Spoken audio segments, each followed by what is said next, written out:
Well, yes, off the coast of Scotland. He continued in the kitchen area where he found a half-eaten food, an overturned chair, almost as someone was eating and jumped up in a hurry. The kitchen clock was stopped. That's weird. Of course, I mean... Aliens. Well, but of course, like, clocks needed winding back then, so if they had... you don't know how long they've been missing. Because we have a cuckoo clock. It's only, is it a 12 hour or 24? I think it's 12. 12 hours. So every 12 hours you got to make sure to... do the things, Yeah, because it got the counterweights and stuff. It's a pain in the ass because it goes out of fucking sync with barometric pressure. That's awesome. Oh, that's like my head. Yeah. The clock had stopped. Moore searched the rest of the lighthouse. He found no keepers. He went back to the ship to inform the captain, and they started searching for the missing men. No one was ever found. He sent a telegram to the mainland, which went to the Lighthouse Board headquarters in Edinburgh, and it said, "A dreadful accident has happened at Flannan's. The 3 keepers, Ducat, Marshall, and the occasional," I guess he doesn't get a name, he wasn't here. He's the one they were replacing. Yeah, have disappeared from the island. On our arrival there this afternoon, no sign of life was to be seen on the island. Fired a rocket, but no response was made. Managed to land Moore, who went up to the station and found no God, this must have been a hugely long telegraph. Found no keepers there. The clocks were stopped, and other signs indicated that the accident must have happened about a week ago. Poor fellows, they must have been blown over the cliffs or drowned trying to secure a crane or something like that. Night coming on, we could not wait to make something as to their fate. I have left Moore, MacDonald, buoymaster, and 2 seamen on the island to keep the light burning until you make other arrangements. Will not return to Oban until I hear from you. I have repeated this wire to Muirhead in case you're not at home. I will remain at the telegraph office tonight until it closes if you wish to wire me. So, a few days later, that superintendent that got the telegram, he had recruited and knew all 3 men personally, so he knew, their character. He went there to investigate because he was like, they wouldn't have just left, you know. The investigation. And there's nowhere to go if they were to just... Well, that's what I was wondering. A boat has to come and pick them bring up. the replacement. They didn't have any kind of boat there. No, a boat comes, picks them up, drops them off. And then they do their time. And then, plus, because remember they were bringing the one guy, and 2 of the coats were missing, only one. He didn't find anything unusual when he investigated except for the log. He immediately noticed the last few days of entries were unusual.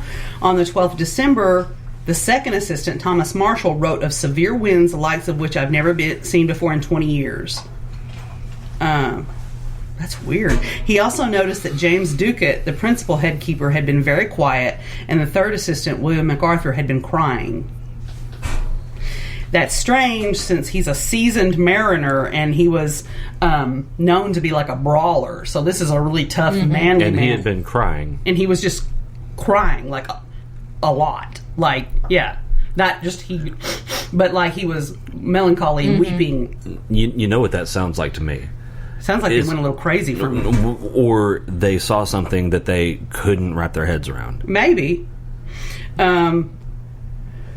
So yeah, they said that they couldn't figure out, like, he's crying about a storm, but he's supposed to be this, like, tough, like, fighting guy. And said log entries on 13th of December, which I don't remember what day did they find him. December 26th, so that'd been 13 days before. Log entries on the 13th of December stated that the storm was still raging. All 3 men had been praying. Yes, there's a movie about it. Why would 3 experienced lighthouse keepers say, we need to watch it, safely situated... It's called The Vanishing. It's from 2018, and it actually stars... That sounds familiar. Gerard Butler. I want to watch that. Yeah, we're going to watch that tonight. Yeah. Write it down. Yeah, because, I mean, it's even talking about the Flannan Islands. And it's like, okay, they were experienced lighthouse keepers. That was their vocation.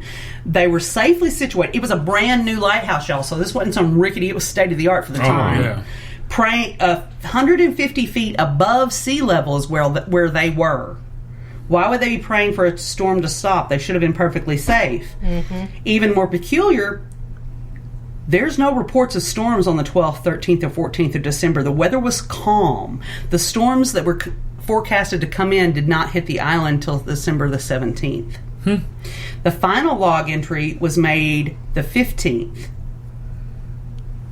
It read, "Storm ended, sea calm, God is over all." Now remember, that was 2 days before the storm ever came. Yeah.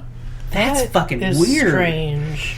After They had paranormal storms. Yeah, they had something that was definitely supernatural. After reading the logs, Muirhead's attention turned to the remaining oil-skin coat that had been left. Why in the bitter cold winter had one of them left without his coat? Furthermore, why had they all left at the same time when that was strictly forbidden? They found clues by the landing platform where Muirhead saw that there were ropes all over the rocks that were usually held in a crate 70 feet above the platform on a supply crane. Said could have been that the crate was dislodged and knocked down and they were trying to get them and a wave came and washed them out. That was the first and most likely theory, and that was what was in the official report to the board. But people were like, I'm not buying that, because why did not one of the bodies washed up? Yeah, I mean, at a lighthouse, at a shore, a rocky shore, they're going to go on the rocks. Yeah. Not one of them left up, and it's like, if they're like going out to try to secure things, they're going to take their coat to protect them from the elements. So why? I mean, it was December on Scottish islands. That is some cold bullshit. Now, what were these ropes for? The ropes were like... Weren't those like securing dinghies and shit, right? Well, like I think that's how they got their supplies and stuff to them. They had like a crate. It was because that's saying there was cranes, and they had a crate where they stored the ropes, and they used... So, like... Because, I mean, the only thing I could think is something happened outside. Mm-hmm. Which, besides the ropes, I'm thinking all there is rocks. Yeah. So, I mean, what could happen? And unless a ship did, because of this storm that didn't happen when they said it did, crashed into the rocks and they went out there to save somebody. There would have been shipwrecked, though. Yeah, there would have been something there. Listen to this. This just gets better and better. I love this. So, you know... They're all like, hey, good questions, but the seas were calm. They are certain of this because the lighthouse could be seen from the nearby Isle of Lewis. Had there been bad weather, they would have been able to see it. Couldn't have seen the lighthouse, and the lighthouse was never out of view. Over the following decades, people have said that like lighthouse keepers have heard voices in the wind calling out the names of the three men. Ooh, that can make goosebumps. I know, I love it. This is so Halloween-y. Said that range from foreign invaders, alien abductions.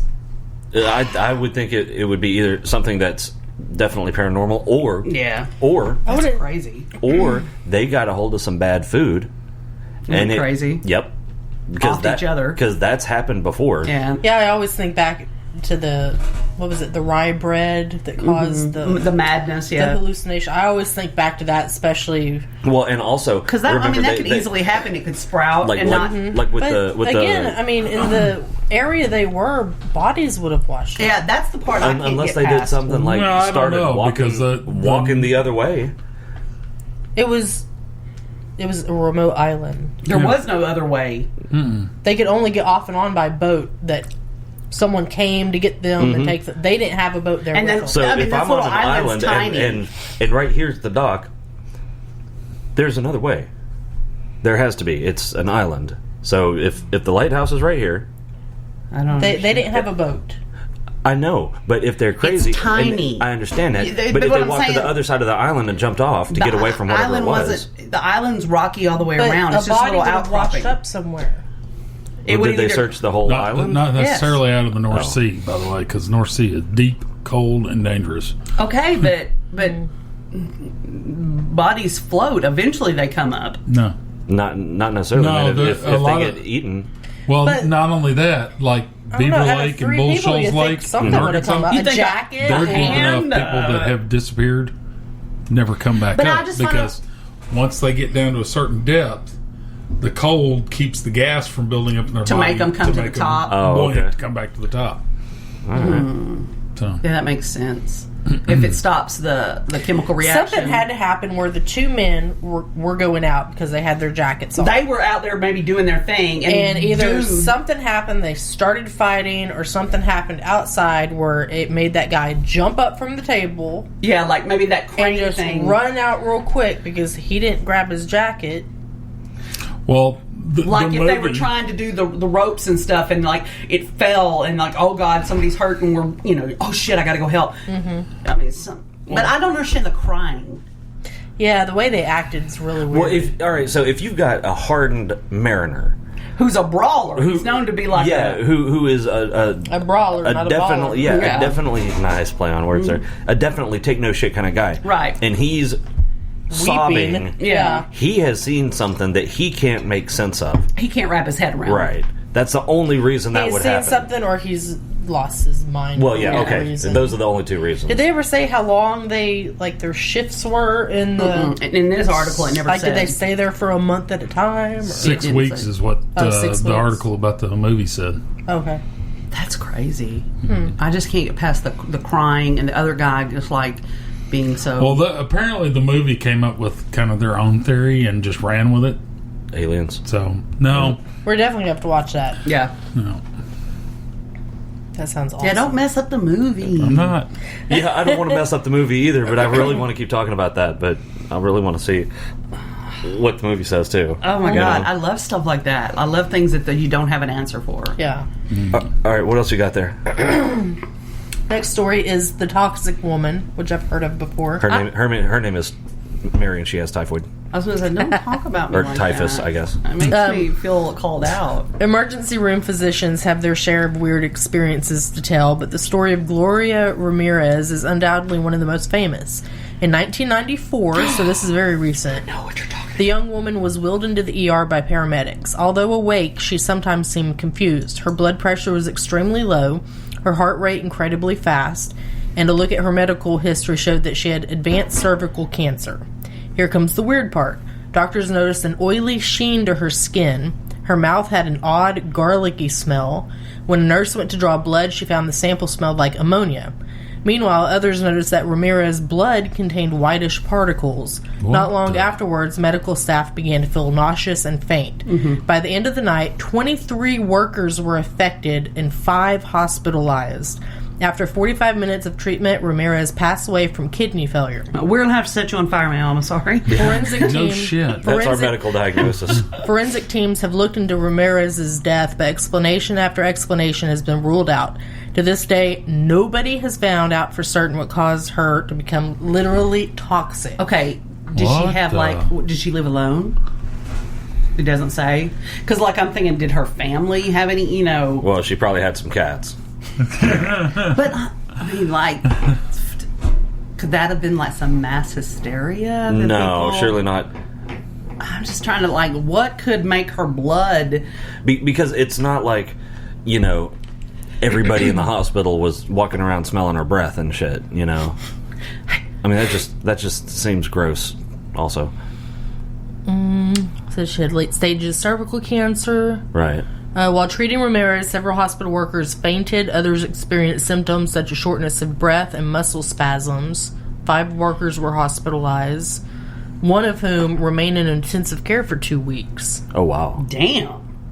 It says cause of death was cardiac dysrhythmia caused by cancer.